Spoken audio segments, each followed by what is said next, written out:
Olá, amigos da TV Atualidades do Direito, tudo bem? Nós estamos com o professor Agostinho Zequim, ele fala conosco de Campinas e vamos tratar agora sobre a ausência de anotação na carteira de trabalho configura dano moral. Assim entendeu a 15ª Região e manteve uma decisão de primeira instância que determinou o pagamento dessa indenização. Tudo bem, professor Agostinho?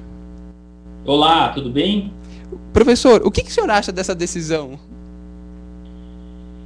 Muito embora seja o meu tribunal aqui, da minha região, eu particularmente sou contra. Eu tenho muito receio, e venho dizendo isso há muito tempo, que a gente acabe instituindo aqui a indústria do dano moral. Né? A gente acaba imitando muita coisa de fora, principalmente dos Estados Unidos, mas vamos deixar para imitar coisa boa, não coisa ruim. Não que indenizações por dano moral não devam existir, claro que devem existir, isso está na nossa Constituição Federal, não dá mais, isso é um caminho sem volta. Agora, o que a gente não pode é banalizar isso. Agora o cachorro do vizinho latiu mais alto, tem uma indenização por dano moral. Eu não vejo dessa forma.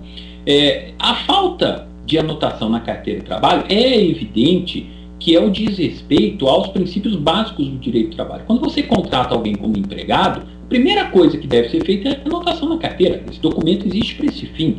Então, se o empregador deliberadamente deixou de anotar a carteira de trabalho, é claro que isso vai gerar uma série de consequências e muitas delas com prejuízo ao trabalhador.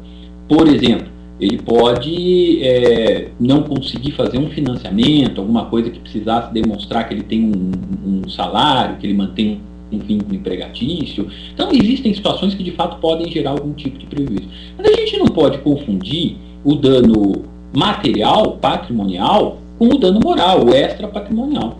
Eu não consigo enxergar, salvo situações muito peculiares, eu não consigo enxergar um dano moral pela falta de anotação na carteira de trabalho. Não consigo visualizar. Quer dizer, não que seja impossível, mas são situações muito específicas. A situação que levou em consideração, que foi levada em consideração para essa decisão, eu verifiquei, acompanhei muito de perto essa decisão, leva em consideração um trabalhador que prestou serviços por intermédio de uma empresa, foi um caso de terceirização de serviços, e que ele discutia que, muito embora houvesse um contrato de prestação de serviços, pelo princípio da primazia da realidade, ele era empregado, né? Verificando os requisitos do artigo 3º da CLT, né? Pessoalidade, não eventualidade, subordinação, onerosidade, e aí teve toda uma instrução probatória em que, verificando os fatos, né, e analisando as provas produzidas nos autos, chegou-se à conclusão na Justiça do Trabalho que ele era, na verdade, empregado. Então eu vejo aí nessa situação específica como plenamente justificável a falta de anotação na carteira.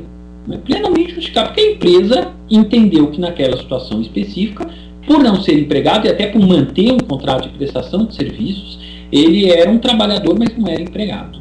Se isso acabou sendo descaracterizado por meio de uma instrução processual e o judiciário acabou por entender que houve mascaramento de um vínculo empregatício, eu não vejo como não vejo um procedimento que foi deliberado pela empresa com o intuito de prejudicar, e tampouco consigo enxergar um dano moral nessa situação, salvo se evidentemente estivesse provado o dano moral. O que o tribunal entendeu nesse caso específico é que há danos em que não precisa de prova, ele é presumido. Então o tribunal entendeu que a falta de anotação na carteira é um dano presumido. O empregado não precisaria provar um dano psíquico, uma dor, psicológica, para que desse ensejo ao dano moral. O fato em si já seria suficiente para haver a condenação. Eu discordo dessa posição do tribunal. Perfeito, professor. E se for caso de um dano moral, eventualmente, como é que nós fazemos para quantificá-lo, professor? Esse é um problema seríssimo, né? Quanto vale a sua dor?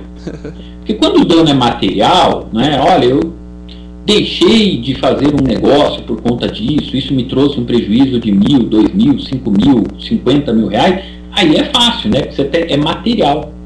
Você consegue visualizar o tamanho do seu prejuízo. O problema é a dor moral, né? Qual foi o sofrimento que esse empregado experimentou e como quantificar um sofrimento? Você está sofrendo por alguma situação Qual é o valor em reais desse sofrimento? É muito difícil. A jurisprudência, a doutrina tem levado em consideração alguns fatores para chegar num número, né?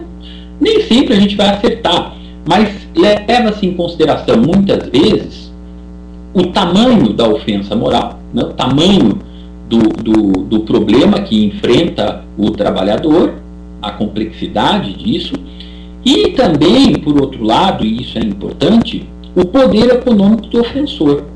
Isso é muito importante e deve ser sempre avaliado na hora de arbitrar um valor de condenação por dano moral. Porque se eu arbitro 10 mil reais para o dono de uma banca de revista por conta de um dano moral que ele causou ao seu trabalhador, é um valor considerável. 10 mil reais para uma banca de revista é um valor considerável. Você vai conseguir gerar um dos efeitos necessários, que é evitar que o ofensor faça isso de novo, venha reincidir, porque doeu no bolso dele, então ele não faz mais, ou pelo menos vai pensar 2 vezes antes de fazer.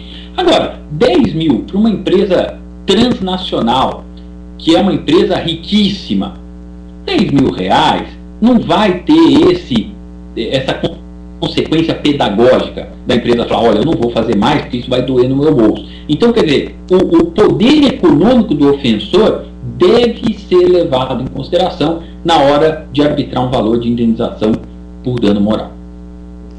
Excelente. Nós do Atualidades do Direito agradecemos os esclarecimentos, professor Agostinho, e nos colocamos à disposição para outros. Obrigado, professor.